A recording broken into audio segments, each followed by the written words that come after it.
One of the biggest mistakes I see non-technical founders make is actually not the one that they think they are making. They think that they have a tool problem. So should I use Lovable, or should I use Claude Code, or should I hire developers, or should I find a technical co-founder? And actually, that's almost never the real problem that they need to face. Today, I'm going to help you figure out where you are on your founder journey and what you actually genuinely need to do next. Hello, smart people. How are you today? I got trolled online last week for saying that you cannot build a fully scalable tech product just with AI tools. And I mean, that did put me in a bad mood for about an hour. But then I thought, people are so passionate about the subject. How interesting and also a bit weird. Anyway, because there are so many people on the internet fiercely screaming that AI can solve all of your product problems, you might be swayed by them, especially if this is your first journey into building a tech venture. And I am here to be your voice of reason. I've been in this industry for over a decade, and I've helped hundreds of founders build tech products without a technical background. And I've seen what works, what doesn't, what causes smart people to waste serious money. And also I've seen, great tools come and go. And look, the people who disagree with me, they're not wrong to be excited because AI tools have genuinely changed what is possible for us, for non-technical founders. And I use them myself. And we teach our clients to use them too.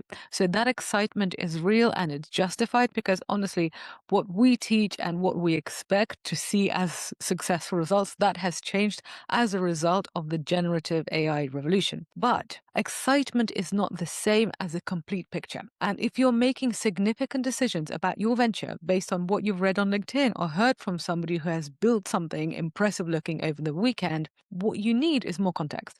You need to know, is their product scaling? Are customers paying for the thing that they've created? And can their product hold secure data? And I bet you, if you actually delve into those questions, the answers are going to be no. And in this episode and in the next one, we will cover when to use AI, the latest AI tools, and also their very real limits. But today we're going to start with something more fundamental because before we talk about tools, we need to talk about you. That's far more important, surely, and where you actually are in your founder journey. In my experience, non-technical founders fall into one of three types. And which type you are determines everything and determines basically what you need to do. So it determines what you should be doing right now, what you should stop doing right now, and also the mistake that you're probably going to make. So let's listen to this and let's find out which one you are. And before we dive into the three types, if you already know that you need help figuring out your next move as a non-technical founder to bring your tech vision to life, then I suggest that you book a call with us. So go to the link in the show notes or go to techfornontechies.co and book your call there. We work with founders at every stage that I'm about to describe, and we'll tell you honestly what you need right now and whether we can help you. And now let's figure out which type of founder you are. So here's type one, the idea stage founder. You have an idea that you believe in, and you've been researching tools, you've been researching Lovable and Claude and no-code platforms, but you haven't built anything yet. And you're asking, should I use AI? Which of the AI tools should I use? Or should I get a developer? Or should I ask a developer friend? Should I hire somebody? Should I hunt for a CTO co-founder?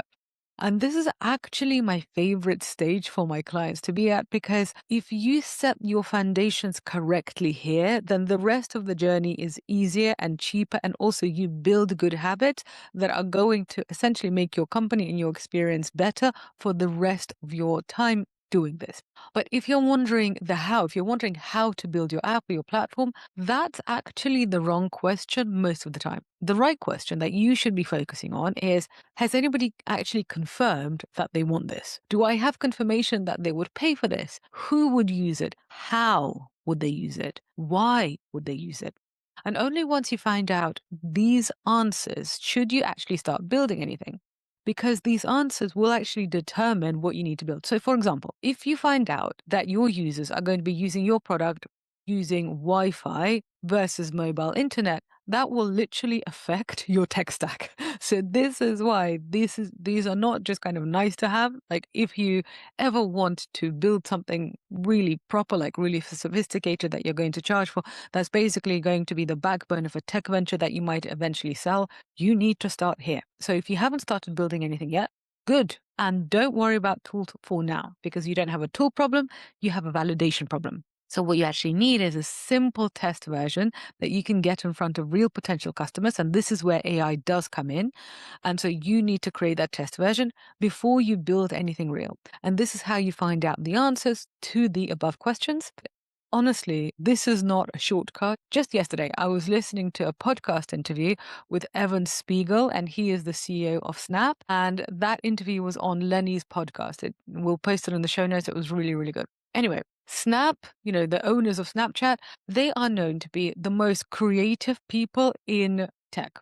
Because if you think about it, they basically constantly get ripped off by Meta. So they created stories first, they created filters first, all the stuff that Instagram basically copies. And Lenny, the podcast host, he asked him, do you believe that testing is important? Is this a process that you follow? He literally asked him that.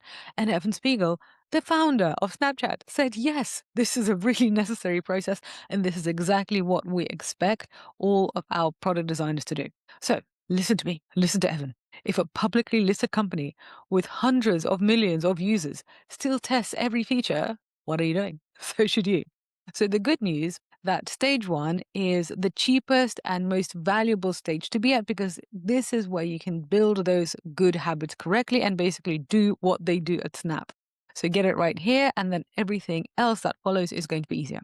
So that's stage one. Now let's get to type 2. The type 2 is what we call the stuck builder. So if you're the type 2 founder, you have already built something with Lovable, Claude Code, or with any other AI tool. And you're proud of yourself because you like the look of what you've just created. And finally your idea is turning into an actual thing. You can see the thing. It's not just something in your head. But then you get stuck. So maybe there's a feature that you can't make work, or you just, you've created this thing and you don't know what to do next. So also, with some tech tools, it's relatively easy to build something just for your own personal use. But then if you need to actually export it out of your computer and give it to other people, then that's super hard. So there is a limit to what you as a non-technical person can do with AI tools. So when you hit that limit, basically this is what you need to do. Most founders, so you need to do two things. Number one, most founders who reach this stage have skipped the important validation process that I talked to you about in stage one. So they went straight to building without doing proper user testing first. So before you go about fixing your technical problem, go back and do the work of type 1. Get out in front of your real potential customers, run proper interviews as an anthropologist, not a salesperson. So you actually get real feedback about what people think about what you're doing. Find out if you're building the right thing for people who genuinely need it and are willing and able to pay for it. So find that out before you invest more time in making your product work. So after you've done that stage, after you've done that piece, you can get on to point 2. Once you've confirmed what to build, then you need to work with professional developers, because AI tools are super brilliant for building a test version, but they were not designed to build a scalable product by a non-technical founder. When you're at this stage, you have hit the natural ceiling of what a non-technical founder can build alone with AI. And this is not a failure. This is literally just a signal that, okay, you're done with this stage. You need to move on to the next stage. This is actually quite exciting, right? You're graduating to the next stage. And what does graduation look like? Graduation looks like bringing in the professionals. So if you need to validate first, then bring in the professionals. And there are lots of people screaming that developers are not needed anymore, or lawyers are not needed anymore, or basically any other profession can be replaced with AI. And maybe at some point in the future, that is going to happen. But right now, today, you still need professionals, because it's the professionals that understand the specific nuances of the situation. And if you are not technical, you don't even know what nuances to explain to them. You don't even know what to tell the AI to build. So, I recently had to go to the doctor about some pain in my hand. And before I went to the doctor, before my appointment happened, I talked to AI extensively about what it might be. So I was saying, like, this is what hurts. What might it be? Like, this is what I've been doing. But I still went to a professional, right? So AI actually did give me a clue. It said, well, we think it's repetitive strain injury, and this is what we think you need to do. So I went to the doctor. The doctor said, yes, it is exactly repetitive strain injury, but the cure that the doctor gave me was different to what the AI said. This makes sense to you because you can all imagine that, okay, I go to a doctor with some sort of ailment and they give me a cure that the AI couldn't think of. So the same logic is going to apply to building your tech product. So professionals are not obsolete. And yes, AI is useful. AI kind of calmed me down that, I probably didn't have some sort of horrible disease. It's just repetitive strain injury.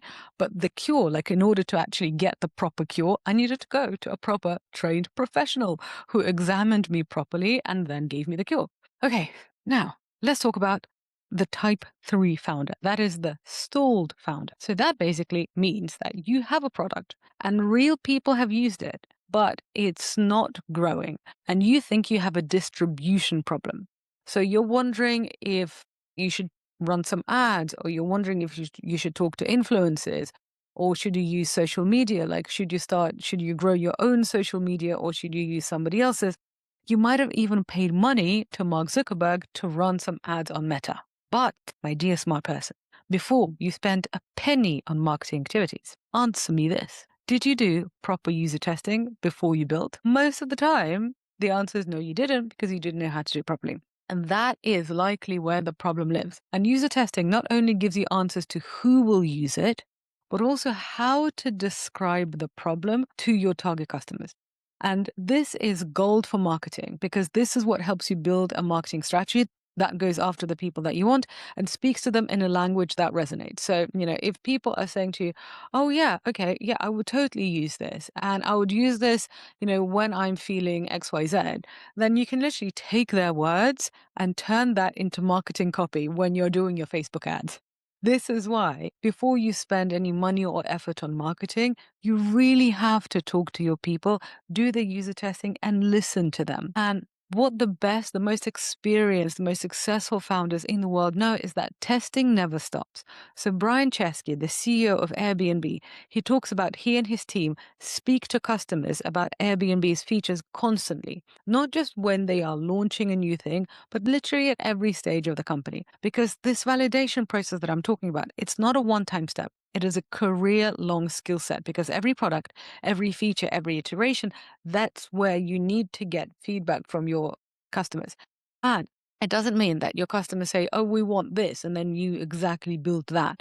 Because, it's a conversation with your customers, but it is also your vision. So you need to combine your vision with what the market wants. So you're not just building exactly what people tell you they want, you're combining the two things. But that dialogue is super, super important, because if it's only about your vision, you're basically an artist. So you're creating a piece of art, you're displaying it, and if nobody buys it, that's totally fine, because you've created it, for the benefit of yourself. But if you want to run a tech company, which I'm assuming is going to be a for profit venture, which you might want to sell, you're not making art. So basically get to this process. And there's also one more thing that is specific to stage 3. So if you have reached this stage and you've got some real users, okay, not lots, but you've got some real users, if you've got some real data, that means you've probably got potentially sensitive information. And if you got to this stage doing just vibe coding and using only AI tools, which is going to be creaky, but it is possible for some simpler products. If you got to this stage without professional developers, my friend, you are in dangerous territory, because if you're handling payments, you're handling personal data or any sensitive information, you need professionals. Because if you're handling sensitive information and it can be lost or it can be hacked because you didn't do something properly, because you didn't know what you were doing, you can be in serious legal trouble. And also your customers are not going to be really happy with you. So what you actually need is, yes, go back to your users, carry on testing, and then get professional help building what comes next. And think about incentives. I'm not telling you this because I want you to hire my development firm, because I do not run a development firm. I don't have a team of developers that I'm trying to sell to you. What we sell is courses and consulting. So we will consult you to do the best thing for you. If we believe the best thing for you is to hire developers, we won't suggest exactly which firm to use, because that's going to be dependent on your unique situation and your budget. And also, we're not incentivized, like we're not tied to anybody. So telling you to get professional help, because for non-technical founders who want to build scalable tech products, this right now is the best possible advice. When it is no longer the best possible advice, we will change our view, because we are not incentivized by a development firm. We're incentivized by the success of our clients.